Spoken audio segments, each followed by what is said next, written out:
नमस्कार, स्वागत है आपका। मेरा नाम है विपिन बेबाक। मेरे साथ मेरे सहयोगी सादाब रिजवी। धन्यवाद सर। जम्मू कश्मीर स्थित पहलगाम हमले के बाद प्रधानमंत्री नरेंद्र मोदी की अध्यक्षता में उनके सरकारी आवास 7 लोक कल्याण मार्ग में सीसीएस की बैठक हुई है। इस बैठक में इंड्स वाटर ट्रीटी को निलंबित करने का फैसला किया गया है। अब इस फैसले पर समाजवादी पार्टी के राष्ट्रीय अध्यक्ष और यूपी के पूर्व सीएम अखिलेश यादव ने अपनी प्रतिक्रिया दी है। उत्तर प्रदेश की राजधानी लखनऊ स्थित सपा मुख्यालय में एक संक्षिप्त प्रेस वार्ता के दौरान अखिलेश यादव ने कहा है कि यह राजनीति करने का वक्त नहीं है। 15 दिन 1 महीने के बाद जब राजनीति करने का वक्त होगा तब जवाब देंगे। इस दौरान इंड्स वाटर ट्रीटी से जुड़े एक सवाल पर अखिलेश ने कहा है कि हम भारत के कठोर फैसले के साथ हैं। अगर और कठोर फैसले लेने पड़े तो लेने चाहिए। हम सरकार के फैसले का समर्थन करते हैं। अखिलेश ने पानी रोकने के फैसले का भी समर्थन किया है। प्रेस वार्ता में अखिलेश ने कहा है कि समाजवादी पार्टी ने और हम सब ने मिलकर तय किया है कि दिल्ली में जो ऑल पार्टी मीटिंग होने जा रही है उसमें समाजवादी पार्टी के राष्ट्रीय अध्यक्ष, राष्ट्रीय प्रमुख, माफ कीजिएगा, महासचिव राम गोपाल यादव शामिल होंगे। वह समाजवादी पार्टी का पक्ष मीटिंग में रखेंगे और सुझाव भी देंगे। एक अन्य महत्वपूर्ण मुद्दे की ओर सरकार का ध्यान आकर्षित करते हुए अखिलेश ने कहा है कि आप लोग सोशल मीडिया पर देख रहे हैं कि इन सरकार की जिम्मेदारी है कि किसी भी तरह की फेक न्यूज़ या किसी तरह की वो न्यूज़ जो हमारे सिक्योरिटी को थ्रेट पहुंचाता हो वो ना आ पाए। उन्होंने कहा है कि हम लोग अपने सवाल और सुझाव केंद्र के पास रखेंगे। हमारा मानना है कि अग्निवीर योजना को बंद करना चाहिए और युवाओं को स्थायी तौर पर सेना में भर्ती किया जाना चाहिए। सादाब रिजवी। देखिए, कश्मीर की बात हो रही है बेबाक जी, और कश्मीर पर ही सवाल उठाया है अखिलेश यादव ने भी। और जो ये इंडस वाटर ट्रीटी वाला इन्होंने समर्थन किया है कि इंडस वाटर ट्रीटी, ये हम इसका समर्थन करते हैं। सही मायने में तो देखिए, कश्मीर के बारे में एक शायर ने कहा है, गर फिरदौसे ज़मी अस्त हमी अस्तो हमी अस्तो हमी अस्त। अगर कहीं इस संसार में स्वर्ग है तो वो यही है, यही है, यही है। उस स्वर्ग जैसे कश्मीर का आज हाल देखिए आप क्या होता जा रहा है। उस कश्मीर के लिए, जिसके लिए बड़े बड़े लेखकों ने, शायरों ने अपनी कल्पना में कहा है कि ये स्वर्ग है, आज उसको नरक बना दिया जा रहा है। तो ये किसकी गलती है? मौजूदा सरकार की गलती है। जिस समय उस सरकार ने आतंकी गतिविधियां वहां पर हो रही थी और आतंकी गतिविधियां पनप रही थी, तब इनकी जांच एजेंसियां कहाँ थी? जांच क्यों नहीं की गई उनकी? और सबसे बड़ा सवाल ये उठता है कि कश्मीर जैसे मुद्दे पर, जो संवेदनशील मुद्दा होता है, और अगर आतंकी गतिविधियों की बात करें और आतंकी संगठनों की बात करें, तो वो सक्रिय नजर आते हैं कहीं ना कहीं कश्मीर के अंदर। पीओके में नहीं, हमारी ही कश्मीर में सक्रिय नजर आते हैं। और ये मेरा कहना नहीं, ये इन्हीं का कहना, इन्हीं की पार्टी के लोग कहते चले आ रहे हैं। इन्होंने पत्थरबाजों की संज्ञा दी, आतंकियों की संज्ञा दी। तो जब इनको पता है कि वहां पर पत्थरबाज हैं, वहां पर आतंकी हैं, तो आतंकी गतिविधियां भी होगी।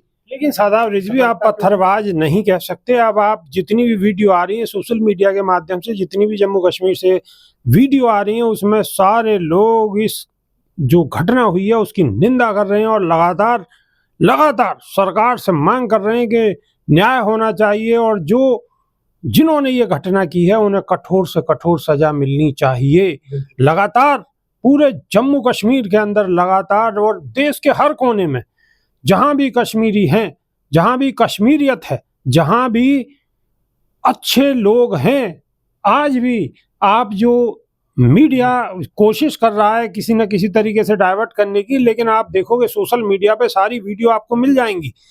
जम्मू कश्मीर की कम से कम 150 वीडियो ऐसी होंगी जो लगातार चैनलों पे आ रही हैं, लगातार सोशल मीडिया पे ट्रेंड कर रही हैं, जिसमें वो लगातार सरकार से मांग कर रहे हैं कि इसमें न्याय होना चाहिए और जो दोषी हैं वो किसी भी कीमत पर बख्शे नहीं जाने चाहिए। और पाकिस्तान मुर्दाबाद के नारे आप अधिकतर सुन सकते हैं, देख सकते हैं। और कितने लोगों ने अपनी जान पर खेलकर, कश्मीरी लोगों ने वहां से जो पर्यटक थे उन्हें बचाया है और 1-2 लोग उसमें शहीद भी हुए। देखिए, कश्मीरी जो है वो हमेशा से चाहते हैं वहाँ अमन हो, अमन शांति पसंद है कश्मीरी। ये सिर्फ गलत बातें हैं कि वो पत्थरबाज हैं या वो गोलीबाज हैं या और कोई से बाज उनको बताया जाता है। कश्मीरी जो जनता है, कश्मीरी जो शहरी है, आवाम है, वो हमेशा से चले चाहते हैं कि यहाँ पर अमन रहे, अमन व अमान कायम रहे। लेकिन अमन व अमान कायम कैसे रहेगा? क्योंकि जब देश की सुरक्षा के अंदर चूक होगी तो अमन अमान बिखर जाएगा, अमन अमान रहेगा ही नहीं। दूसरा सबसे बड़ा सवाल ये है कि आखिर जिस तरीके से पाकिस्तान जैसा देश हो, ये तो बहुत एक अलग की बात हो गई, चाइना एक देश है वो तो एक अलग की बात हो गई। आप देखिए बांग्लादेश जैसे छोटे से देश वो धमकी दे रहे हैं कि हम तुम्हारे यहाँ का चावल का आयात निर्यात बंद कर देंगे, जो और उनके यहाँ खाद्य पदार्थ की सामग्री आयात निर्यात भारत से होती है।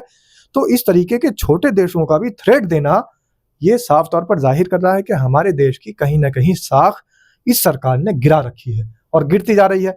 इस तरीके की आतंकी गतिविधि हुई है, ये आतंकी घटना हुई है और इसमें जो शहीद लोग हुए हैं, तो उन शहीदों के परिजन भी और वहाँ के जो कश्मीर की जो शहरी हैं, जो उनकी वहाँ की आवाम है, वो हमेशा एक वीडियो आपने देखी होगी, वीडियो का जिक्र किया।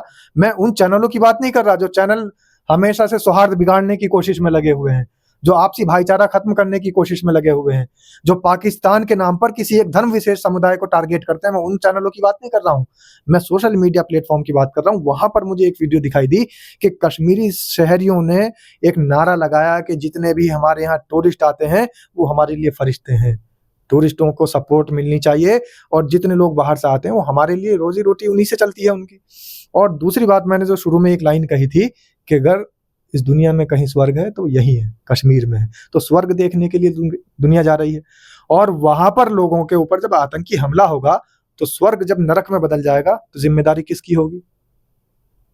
जिम्मेदारी सरकार की होगी। जिम्मेदारी सरकार की होगी और जिम्मेदारी सरकार की बनती है और सवाल भी सरकार से बनता है। लेकिन आज वक्त वो आ गया है कि अगर जिम्मेदारी की बात करते हुए सरकार से सवाल पूछोगे तो सीधा सीधा लोग आप पर ही सवाल उठाएंगे और आप पे ही नए नए तरीके से हमला करेंगे।